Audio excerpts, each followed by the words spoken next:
MP के 35 से ज्यादा जिलों में बारिश। मध्य प्रदेश में मानसून पूरी तरह सक्रिय है। प्रदेश के अधिकांश हिस्सों में झमाझम बारिश का दौर जारी है। 24 घंटे में 35 से ज्यादा जिलों में बारिश दर्ज की गई। सबसे ज्यादा 4.2 इंच बारिश नर्मदापुरम में हुई। मौसम विभाग ने 24 से 48 घंटे तक कई जिलों में भारी से अति भारी बारिश की चेतावनी जारी की है।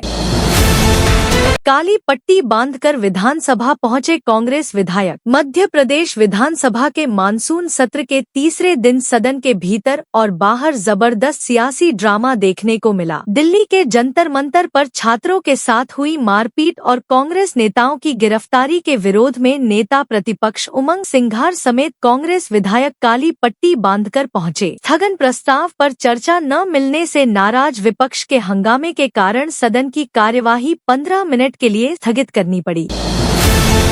एमपी की गवर्नमेंट प्रेस में रद्दी घोटाले का खुलासा। मध्य प्रदेश के गवर्नमेंट प्रेस शासकीय मुद्रण एवं लेखन सामग्री विभाग में रद्दी कागज की बिक्री से जुड़े बड़े भ्रष्टाचार का खुलासा हुआ है। दैनिक भास्कर की जांच में सरकारी प्रेस टेंडर लेने वाली कंपनी और तौल कांटे के रिकॉर्ड में गंभीर अनियमितताएं सामने आई हैं। इससे अधिकारियों और संबंधित पक्षों की भूमिका पर सवाल खड़े होते हैं।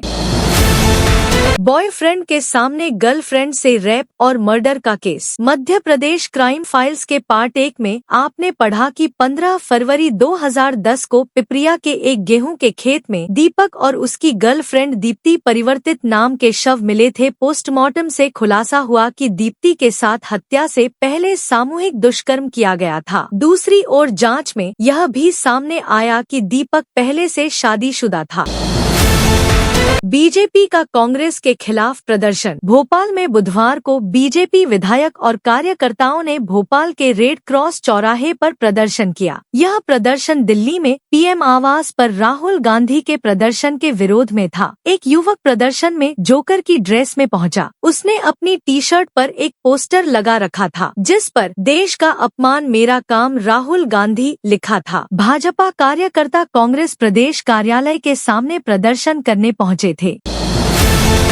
पूर्व लोकसभा अध्यक्ष ने लिखा, इंदौर को अनाथ समझ लिया। पूर्व लोकसभा अध्यक्ष और इंदौर की पूर्व सांसद सुमित्रा महाजन ताई का एक पत्र सोशल मीडिया पर सामने आने के बाद शहर की राजनीति गर्मा गई है। पश्चिम रेलवे की कार्यप्रणाली पर नाराजगी जताते हुए लिखे गए इस पत्र में ताई ने रेलवे पर इंदौर की उपेक्षा का आरोप लगाया है। वहीं कांग्रेस ने इस पत्र को मुद्दा बनाते हुए भाजपा सांसद और सरकार पर निशाना साधा है।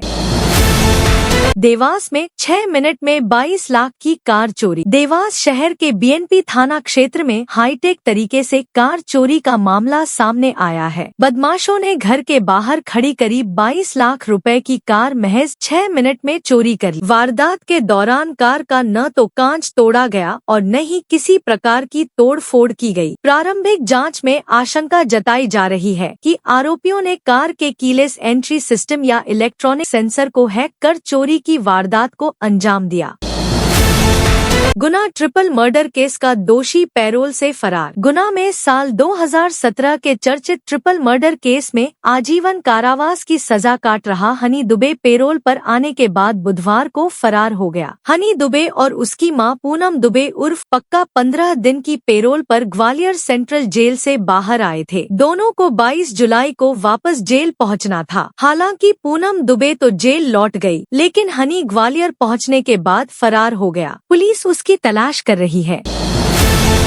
बच्चे बोले पापा का पड़ोस वाली आंटी से अफेयर है। मध्य प्रदेश राज्य महिला आयोग मंगलवार की जनसुनवाई में एक ऐसा मामला सामने आया जिसमें 2 नाबालिग बच्चों ने अपने ही पिता के खिलाफ शिकायत। बच्चों का आरोप है कि पिता का पड़ोस में रहने वाली आंटी से अफेयर है। विरोध करने पर वह मां के साथ मारपीट करते हैं। मां डिप्रेशन में है और आत्महत्या की कोशिश भी कर चुकी है। चादर का फंदा लगाकर युवक पंखे से लटका मौत। रतलाम शहर के काटजू नगर में 35 वर्षीय युवक ने अपने घर में फांसी लगाकर आत्महत्या कर ली। बुधवार दोपहर घर से बदबू आने पर पड़ोसियों ने पुलिस को सूचना दी। पुलिस ने दरवाजा खोलकर देखा तो युवक दूसरे कमरे में चादर के फंदे से पंखे पर लटका मिला।